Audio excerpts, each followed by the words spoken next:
Sub collector K Meera ഇന്ന് അപകട സ്ഥലം സന്ദർശിക്കുമെന്ന് അറിയാൻ സാധിക്കുന്നു. എപ്പോഴായിരിക്കും അത്തരം സന്ദർശനം ഉണ്ടാവുക?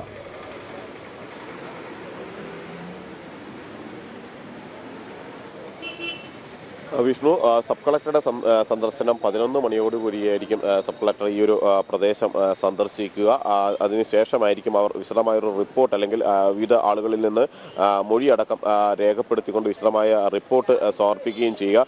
ഈ ഒരു പടക്ക നിർമ്മാണത്തിന് ഇത് വസ്തുക്കൾ സൂക്ഷിക്കാനുള്ള അനുമതി ഉണ്ടായിരുന്നിട്ടില്ല എന്ന കാര്യം പ്രാഥമികമായി തന്നെ ഉള്ള പരിശോധനയിൽ വ്യക്തമായിരുന്നു. അതുകൊണ്ട് തന്നെ ഈ ഒരു മജിസ്റ്റീരിയൽ അന്വേഷണത്തിലേക്ക് കടക്കുമ്പോൾ എല്ലാ വശങ്ങളെയും ഉൾക്കൊണ്ടുകൊണ്ടുള്ള അല്ലെങ്കിൽ സമഗ്രമായ ഒരു അന്വേഷണത്തിലേക്കാണ് പ്രധാനമായും കടക്കുന്നത്. ഒപ്പം തന്നെ ജില്ലാ കളക്ടറായിരുന്നു ഇത്തരമൊരു അന്വേഷണത്തിന് ഉത്തരവിടുകയും ചെയ്തു. ജില്ലാ കളക്ടറുടെ അനുമതി ഇക്കാര്യത്തിൽ ലഭിച്ചിരുന്നില്ല എന്ന് വ്യക്തമാക്കുമ്പോൾ തന്നെയാണ്. മാത്രമല്ല ഈ ഒരു ഗുരുതരമായ പരിക്കേറ്റവർ, അതായത് 4 പേരുടെ ഗുരുതരമായ പരിക്കേറ്റ നിലയിൽ അവർ തുടരുന്നു.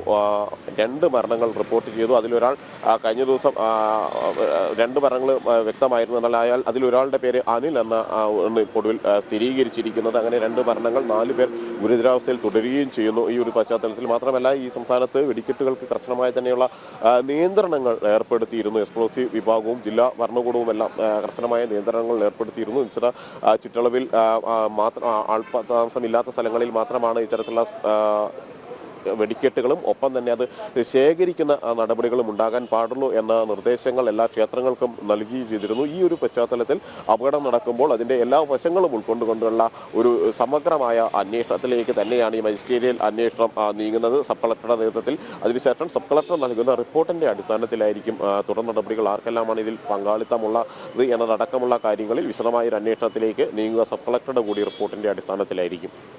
ഈഷ, മറ്റൊരു പ്രധാനപ്പെട്ട കാര്യം എന്ന് പറയുന്നത്, കഴിഞ്ഞ ദിവസം ഇത്തരത്തിൽ ഇതുമായി ബന്ധപ്പെട്ട ഒരു പടക്ക നിർമ്മാണ തൊഴിലാളി നമ്മോടൊപ്പം പ്രതികരിച്ചിരുന്നു. അദ്ദേഹം പറഞ്ഞത് ഇത്തരത്തിലാണ്, നിലവിൽ അസ്വാഭാവികമായ എന്തോ ഒരു കാര്യം അവിടെ നടന്നിട്ടുണ്ട്, അല്ലെങ്കിൽ ഈ ഒരു സംഭവത്തിൽ ഒരു ദുരൂഹത ഉണ്ടെന്നുള്ളൊരു കാര്യം അദ്ദേഹം സൂചന നൽകുന്നുണ്ട്. അത്തരത്തിൽ നോക്കുകയാണെങ്കിൽ ഇപ്പോൾ നടക്കുന്ന ഈ ഒരു അന്വേഷണവും ഇതുമായി ബന്ധപ്പെട്ടുള്ള അല്ലെങ്കിൽ ഇതുമായി ബന്ധപ്പെട്ടുള്ള ദുരൂഹതകളൊക്കെ അതിൻ്റെ ഒക്കെ ഉത്തരം തേടിയുള്ള ഒരു അന്വേഷണം തന്നെയായിരിക്കില്ലേ നടക്കുക?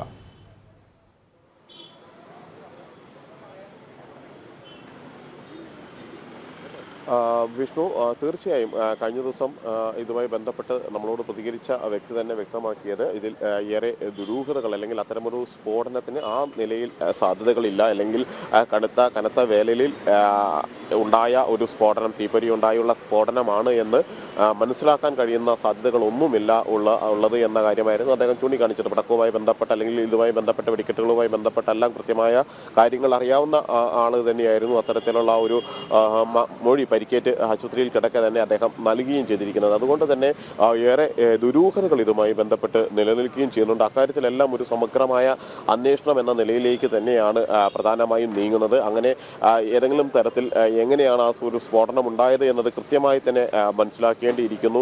മാത്രമല്ല നിയമാനുസൃതം തന്നെയാണ് ഈ സ്ഫോടക വസ്തുക്കൾ കൊണ്ടുവന്നതും അത് സംഭരിക്കാനുള്ള ശ്രമങ്ങൾ നടത്തിയിരുന്നത് എന്ന് ചേരുവാരം ഭാരവാഹികൾ തന്നെ ആവർത്തിക്കുന്ന സാഹചര്യത്തിൽ ഈ ഒരു സ്ഫോടനത്തിലേക്ക് നയിച്ച സംഭവങ്ങളെക്കുറിച്ച് വിശദമായി തന്നെയായിരിക്കും ഒരു അന്വേഷണം ഉണ്ടാവുക. അത് ഈ സബ് കളക്ടറുടെ അടക്കമുള്ള അന്വേഷണത്തിൽ ഇതുമായി ബന്ധപ്പെട്ട കൂടുതൽ കാര്യങ്ങൾ പുറത്തു വരികയും ചെയ്യും. മാത്രമല്ല അവിടെ നിന്നുള്ള സാമ്പിളുകൾ ശേഖരിച്ചിരുന്നു. നിരവധി വീടുകൾക്ക് ഈ ഒരു സ്ഫോടനത്തിൽ പരിക്ക് പറ്റിയിരുന്നു. മീറ്ററുകൾക്കപ്പുറത്തുമുള്ള വീടുകൾ പോലും വലിയ തോതിലുള്ള കേടുപാടുകൾ സംഭവിച്ചിരുന്നു. തൊട്ടടുത്ത് 4 വീടുകൾ ഏതാണ്ട് പൂർണ്ണമായും തന്നെ തകർന്നു പോകുന്ന സ്ഥിതി ഉണ്ടായിരുന്നു. അതങ്ങനെ അത്യുഗ്ര ശേഷിയുള്ള ഒരു സ്ഫോടനം തന്നെയാണ് ഇവിടെ നടന്നിരിക്കുന്നത് എന്നതുകൊണ്ട് തന്നെ അക്കാര്യത്തിൽ ഒരു ഏത് പശ്ചാത്തലത്തിലാണ്, ഏത് സാഹചര്യത്തിലാണ് അങ്ങനെ ഒരു സ്ഫോടനം ഉണ്ടായത്, ഏത് സ്ഫോടക വസ്തുവാണ് പൊട്ടിത്തെറിച്ചത് എന്നതടക്കം വ്യക്തമാകുന്ന ഒരു അന്വേഷണം തന്നെ വേണമെന്ന ആവശ്യമാണ് ഉന്നയിച്ചിരിക്കുന്നത്. മാത്രമല്ല ഈ ഒരു ഘട്ടത്തിൽ നഷ്ടപരിഹാരം കൂടുതൽ നഷ്ടപരിഹാരം ആവശ്യപ്പെട്ടുകൊണ്ട് ഈ കെട്ടിടങ്ങളുടെ ഉടമകൾ അവർ ഹൈക്കോടതിയെ സമീപിക്കാൻ ഒരുങ്ങുകയും ചെയ്യുന്നു. ഒരു വശത്ത്